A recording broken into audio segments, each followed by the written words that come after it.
जय हिंद दोस्तों। आज की हमारे वीडियो का टॉपिक है पंछियों को बिजली के तार पर बैठने पर झटका क्यों नहीं लगता। यानी जो हमारी ट्रांसमिशन या डिस्ट्रीब्यूशन की लाइनें होती हैं, उन लाइनों पर अक्सर हमने देखा होगा कि पंछी या चिड़िया बैठी रहती हैं, उनमें करंट का झटका नहीं लगता, जबकि कोई दूसरा व्यक्ति इसे टच करता है उसे विद्युत का झटका लग सकता है। इनको झटका न लगने के एक बहुत बड़ा रीज़न है। उन रीजनों के जानने से पहले हम विद्युत के कुछ नियम के बारे में जान लेते हैं। विद्युत का पहला नियम हमारा यह कहता है कि इलेक्ट्रॉन को फ्लो होने के लिए एक सर्किट यानी एक पूरे क्लोज लूप का होना ज़रूरी होता है। अर्थात जब तक करंट को एक लौटने का रास्ता नहीं मिलेगा, तब तक क्या होता है, विद्युत का झटका नहीं लगेगा।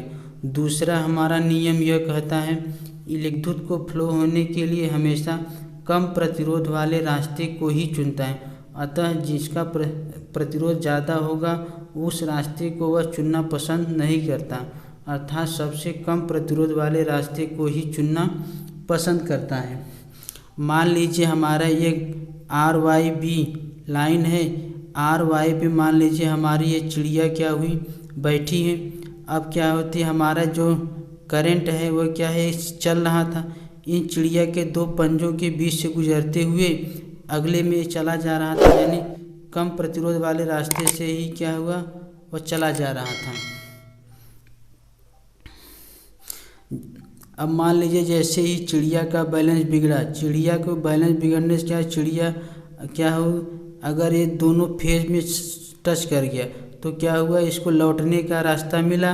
अब जानते हैं विद्युत को लौटने का रास्ता या तो फेज से मिलता है, या तो फेज और न्यूट्रल से मिल सकता है, या तो फेज और अर्थ के माध्यम से मिल सकता है। अर्थात इन तीनों में से किसी से भी विद्युत के लौटने का रास्ता मिला तो झटका लगना स्वाभाविक है।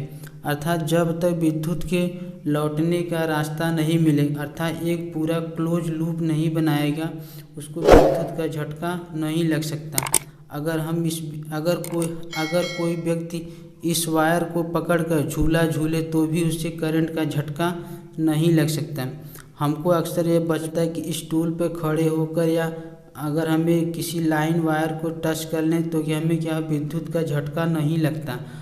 ऐसा स्वाभाविक है, विद्युत का झटका नहीं भी लगता है।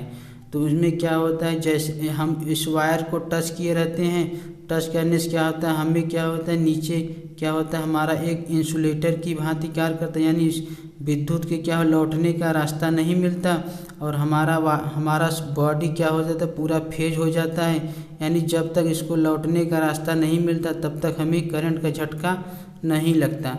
अगर मान लीजिए हम इस वायर को पकड़े हुए कोई अदर व्यक्ति इसको क्या हमें टच कर ले, यानी वह ज़मीन पर खड़े होकर बिना इंसुलेटर्स पर हो तो हमें टच कर ले तो क्या होगा, हमें विद्युत का झटका लग जाएगा। पंछियों के बजाय चमगादड़ों को क्या होता है, इन वायरों पर बैठने से क्या होता है, झटका लग जाता है। तो इन चमगादड़ों को झटका लगने का वजह यह होता है, जो हमारे ये चमगादड़ होते हैं वे हमेशा क्या होता है, उल्टा लटकते हैं। उल्टा लटक जाने से उनके क्या होता है, उनके पंख जो होते हैं बड़े होते हैं। पंख बड़े होने से क्या होता है, वे किसी भी एक वायर से दूसरे वायर को भी उनके पंख क्या होते हैं, टच कर जाते हैं। जैसे ही टच करते हैं करंट को लौटने का रास्ता मिल जाता है और उन्हें झटका लग जाता है। वीडियो पसंद आया है तो लाइक कीजिए, अपने दोस्तों के साथ शेयर कीजिए। Thanks for watching.